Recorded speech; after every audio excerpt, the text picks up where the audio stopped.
23장 1절부터 7절 말씀입니다. 두로에 대한 경고의 말씀입니다. 이사야 23장 1절 말씀부터 7절 말씀까지 우리 함께 읽습니다. 두로에 관한 경고라. 다시스의 선척들아, 너희는 슬피 부르짖을지어다.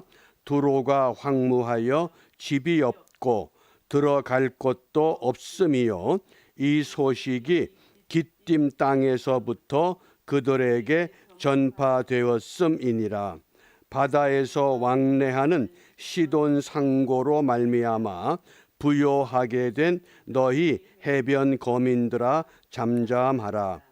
시홀의 곡식 곧 나일의 추수를 큰 물로 수은하여 드렸으니 열국의 시장이었도다. 시돈이여, 너는 부끄러워할지어다. 대저 바다 곧 바다의 보호장이 말하기를 나는 구로하지 못하였으며 생산하지 못하였으며 청년 남자들을 양육하지 못하였으며 처녀들을 생육지도 못하였다 하였음이니라. 그 소식이 애굽에 이르면 그들이 두로의 소식을 인하여 통도하리로다. 너희는 다시스로 건너갈지어다. 해변 거민아, 너희는 슬피 부르짖을지어다. 이것이 고대에 건설된 너희 희락의 성, 곧 그 백성이 자기 발로 먼 지방까지 가서 유하던 성이냐. 아멘.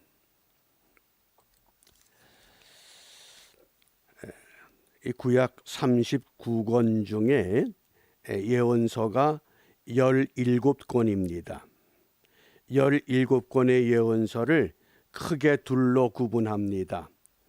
대예언서, 소예언서. 이 대자와 소자를 붙인 것은 그 내용이 크고 내용이 적은 것에 따라서 우리가 흔히 대예언서라고 하면 5권을 얘기를 합니다.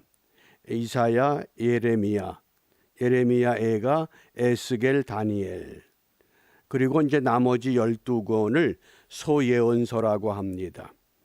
예언서를 읽다 보면 내용이 비슷합니다. 하나님의 심판이 따르고 심판 후에는 반드시 하나님의 회복이 다시 축복으로 주어집니다.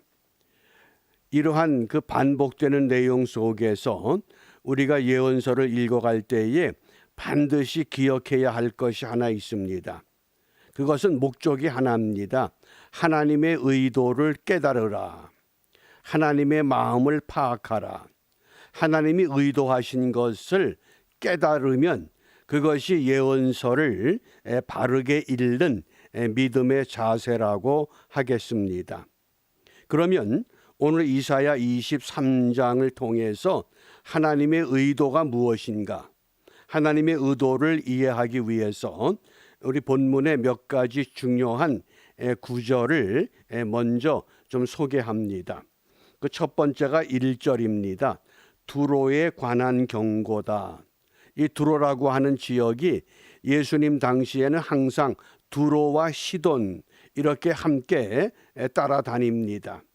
그래서 이 당시에 두로는 요즘으로 말하면 홍콩과 같은 도시입니다.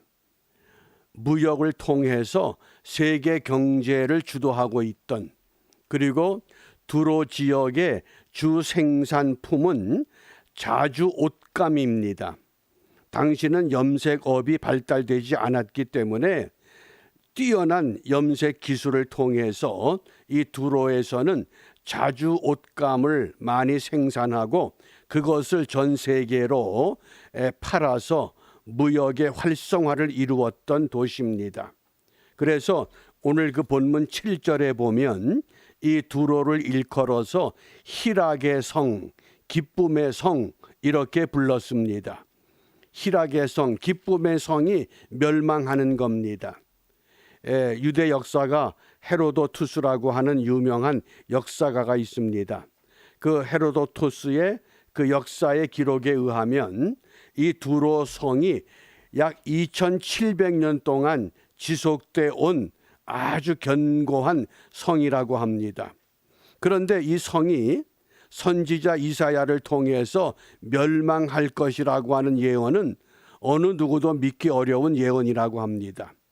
그리고 이 두로가 시장 개척을 활발하게 해서 그 무역의 시장들이 계속 넓혀지기 때문에 특별히 이 두로를 일컬어서 그 4절에 보면 시돈이 나오죠. 시돈이여 너는 부끄러워할지어다 대저 바다 곧 바다의 보장 그랬습니다. 이 바다의 보장이라고 하는 것은 바다의 견고한 성, 바다의 요새 이런 뜻입니다. 그러니까 두로와 시돈이 서로 이 세계 무역을 주도하고 있던 정말 견고하게 오래 역사가에 의하면 2700년 동안 이 도성이 무역을 통해서 활발하게 경제를 이끌어왔던 도시라고 하겠습니다.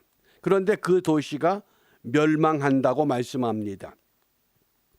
이 두로가 멸망하게 될 때에 특별히 5절 말씀을 보시기 바랍니다.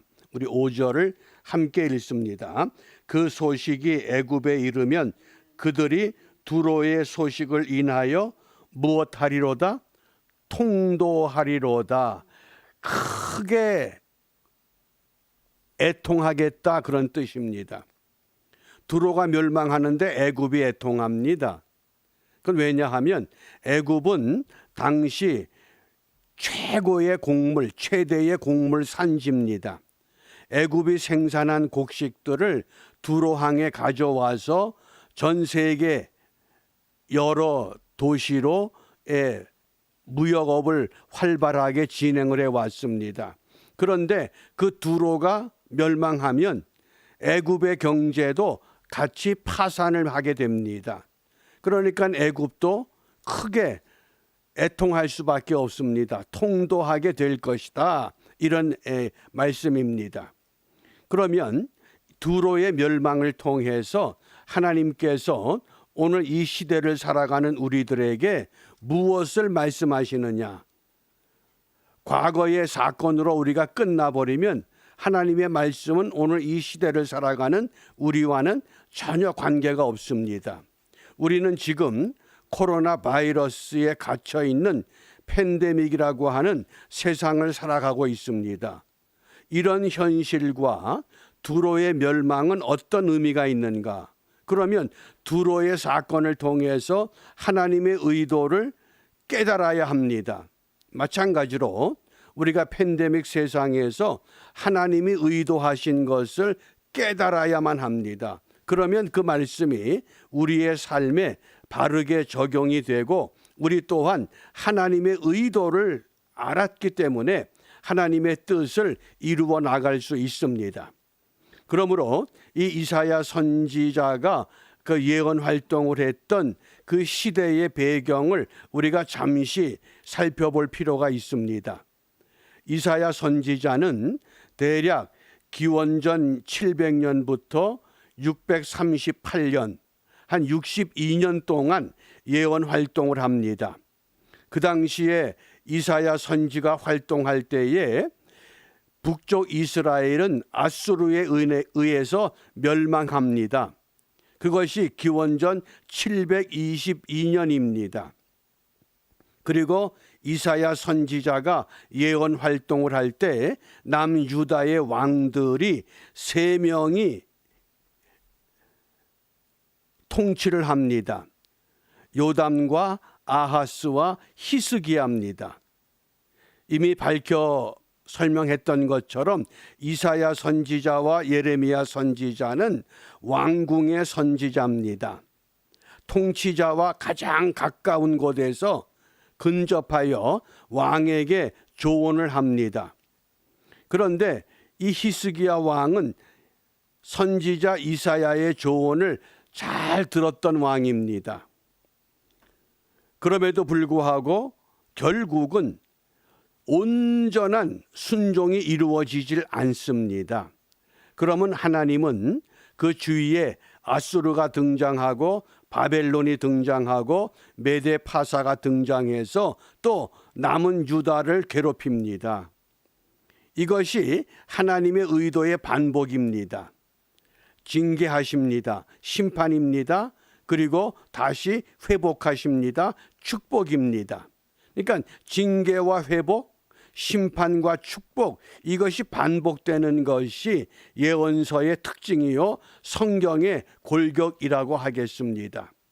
그러면 왜 하나님은 이렇게 하나님의 백성들뿐만 아니라 아수르와 바벨론과 또 메대 파사 이 모든 이웃 나라들까지 징계하시고 또 회복하시고 심판하시고 축복하시는가?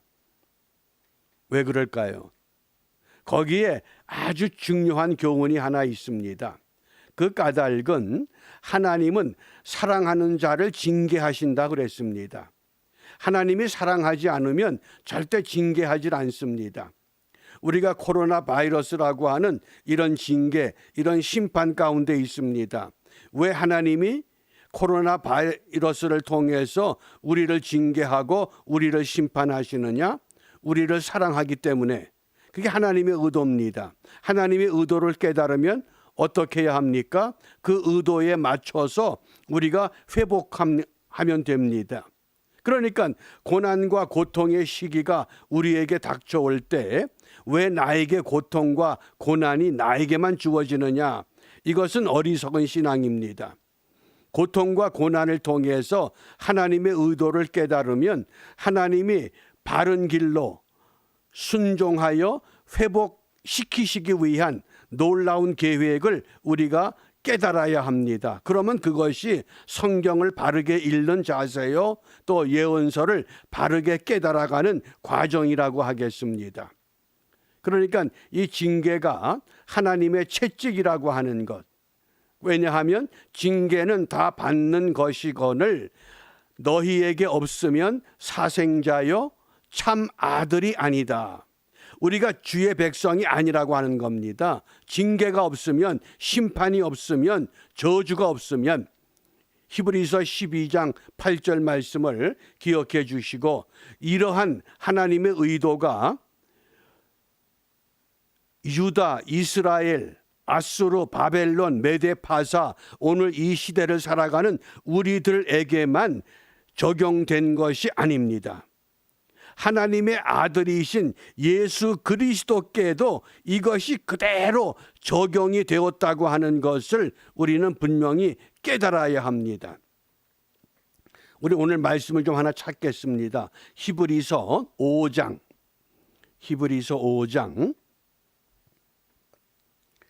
7절 말씀부터 9절입니다.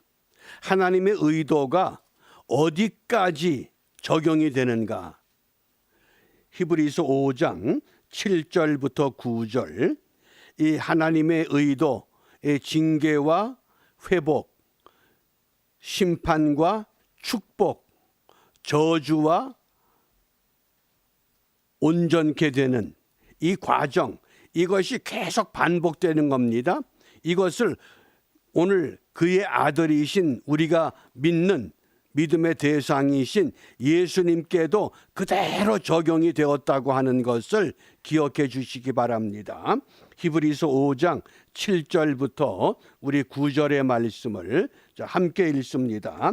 그는 육체에 계실 때에 자기를 죽음에서 능히 구원하실 이에게 심한 통곡과 눈물로 간구와 소원을 올렸고 그의 경외하심을 인하여 들으심을 얻었느니라. 그가 아들이시라도 받으신 고난으로 순종함을 배워서 온전하게 되었은즉 자기를 순종하는 모든 자에게 영원한 구원의 근원이 되시고. 아멘. 이 말씀 보셔요. 왜 나만 겪는 고난이냐? 왜 나만 받는 고통이냐? 아닙니다. 그가 아들이시라도 받으신 무엇으로? 고난으로. 무엇을 배웁니까? 순종함을 배워서 목적은 하나님의 의도는 온전하게 되는 겁니다. 그러니까 이사야 23장에서 두로를 통한 고난도 순종으로 이 시대를 살아가는 우리들에게 있어서도 이 고난, 코로나 바이러스, 이 고통, 이 팬데믹 세상에서 우리에게 무엇을 요구하십니까? 순종을 요구하신 겁니다. 그러면 우리가 하나님의 의도를 깨닫고 순종하는 자리에 들어가면 어떻게 하실까요? 반드시 회복하십니다. 반드시 축복하십니다. 그러면 그 축복을 받는 믿음의 자세를 우리가 갖춰야 됩니다. 사람들은 모두 다 축복받기를 원합니다.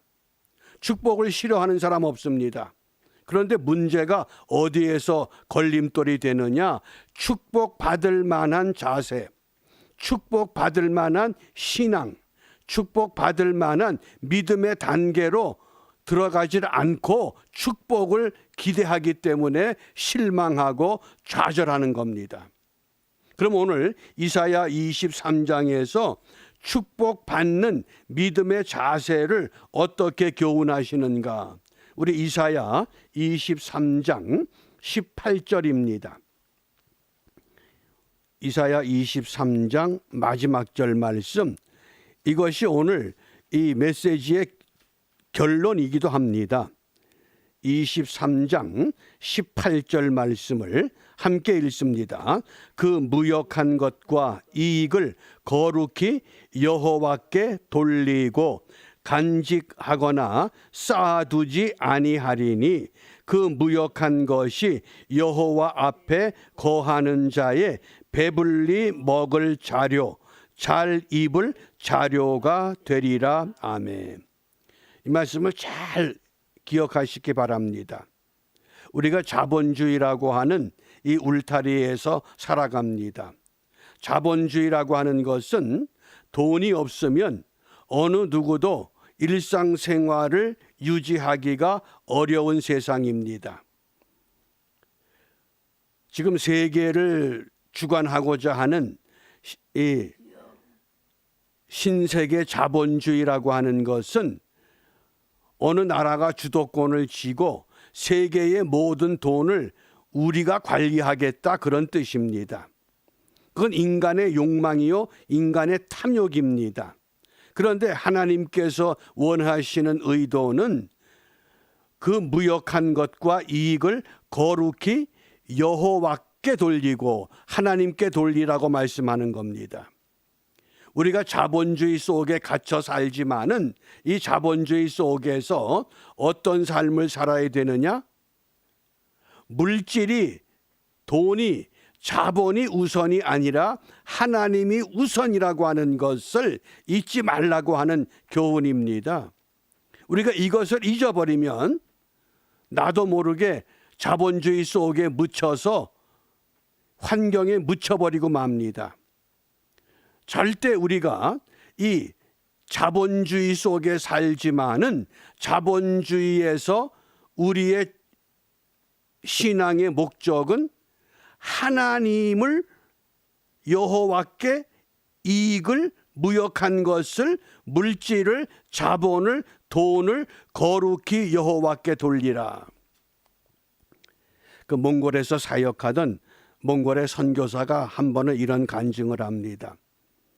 그 원주민들에게 복음을 전하는데 그 복음을 받아들였던 원주민 한 사람이 한날은 그 선교사님을 찾아와서 질문을 하더랍니다. 하나님은 어떤 것이라도 다 받으십니까? 그러니까 어떤 것이라도 다 받으신다, 그렇게 가르쳤다고 합니다. 그러자 그 다음 주일날 이 원주민이 한 자루 가득히 무엇을 가지고 왔습니다. 열어보니까 소똥입니다. 몽골에서는 소똥이 굉장히 중요한 두 가지 용도로 사용되는데 잘 말리면 이게 좋은 연료가 됩니다. 또 이 소똥을 벽에 바르면 이것이 바람을 막아주고 이 난방 효과가 있습니다. 그러니까 이 원주민은 이 소똥이 소중한 것이기 때문에 그 소똥을 한 자루 가져온 겁니다. 그러니까 선교사가 그 원주민이 가져온 소똥 한 자루를 놓고 이렇게 기도했답니다. 하나님, 이 아름다운 정성을 기쁘게 받으시고 이 사람에게 하나님의 하늘의 복을 내려주십시오. 그러고는 이제 이 원주민이 돌아갔는데 그 몽골의 평원이 얼마나 넓습니까? 소들이 방목을 하기 때문에 똥을 싸면 그 똥을 모으기 위해서 사람이 얼마나 수고해야 합니까? 그런데 이상한 일이 전개됩니다. 그 많은 소들이 꼭 이 원주민 집 앞들에 와서 똥을 싸더랍니다. 소똥이 막 쌓이고 쌓여가지고 참 신기하다. 선교사가 현장에서 그것을 보면서 오늘 무역한 것과 이익을 거룩히 여호와께 돌리니까 하나님께서 어떻게 응답하시는가? 우리가 생각도 못할 방법으로. 그러니까 그 원주민이 얼마나 좋겠습니까? 우리가 자본주의 속에서 몽골은 소똥이 한 자루에 대략 그 팔리는 금액이 있습니다. 그것을 하나님 앞에 내려놓을 때에 하나님께서 받으시고 하나님의 응답이 있습니다. 우리가 코로나 바이러스라고 하는 이 팬데믹 세상에 갇혀 있지만은 여기에서 하나님이 의도하신 것은 하나밖에 없습니다. 너희들이 정말 하나님께 순종하느냐? 하나님께 순종하면 순종하는 자들에게는 약속하셨습니다. 반드시 회복시켜 주실 것이다. 반드시 축복하실 것이다. 반드시 너희들을 평온케 할 것이다. 우리가 오늘 이 약속의 말씀을 다시 한번 우리 마음에 새기면서 이 18절 말씀 우리 함께 읽고 마치겠습니다. 그 무역한 것과 이익을 거룩히 여호와께 돌리고 간직하거나 쌓아두지 아니하리니 그 무역한 것이 여호와 앞에 거하는 자의 배불리 먹을 자료, 잘 입을 자료가 되리라. 아멘. 기도하겠습니다. 전능하신 아버지 하나님, 코로나 바이러스가 창궐하여 온 땅이 팬데믹의 사슬에 묶여 있습니다. 비록 저희들이 이와 같은 고난과 고통 가운데 거할지라도 다시 한번 이사야 23장 그 화려했던 도시, 그 부요했던 도시 두로가 멸망 심판의 예언을 받는 선지자의 외침을 통하여 우리에게 분명한 깨달음을 주신 것은 고난과 고통 가운데서 하나님 앞에 순종하면 반드시 회복될 것이라고 하는 약속의 말씀을 우리가 우리 마음에 다시 한번 새깁니다. 하나님의 아들일지라도 고난을 통해서 순종함으로 온전케 되어지마 약속하셨던 그 말씀처럼 저희들 이 고난과 고통 가운데서 하나님에게만 순종할 수 있는 자본주의의 영향을 받을지라도 물질에 지배받는 믿음이 아니라 믿음을 가지고 물질을 다스려서 하나님 앞에 거룩하게 돌려드릴 줄 아는 믿음을 갖고 우리 모두가 함께 승리의 삶을 결단하는 은혜가 임하도록 축복하여 주시옵소서. 이러한 은혜가 우리에게 임하도록 우리가 함께 기도합니다. 하늘에 계신 우리 아버지, 아버지의 이름을 거룩하게 하시며 아버지의 나라가 오게 하시며 아버지의 뜻이 하늘에서와 같이 땅에서도 이루어지게 하소서. 오늘 우리에게 일용할 양식을 주시고 우리가 우리에게 잘못한 사람을 용서하여 준 것 같이 우리 죄를 용서하여 주시고 우리를 시험에 빠지지 않게 하시고 악에서 구하소서. 나라와 권능과 영광이 영원히 아버지의 것입니다. 아멘. 오늘도 믿음으로 승리하는 순종의 사람으로 모두 함께 일어서기를 바랍니다. 마치겠습니다.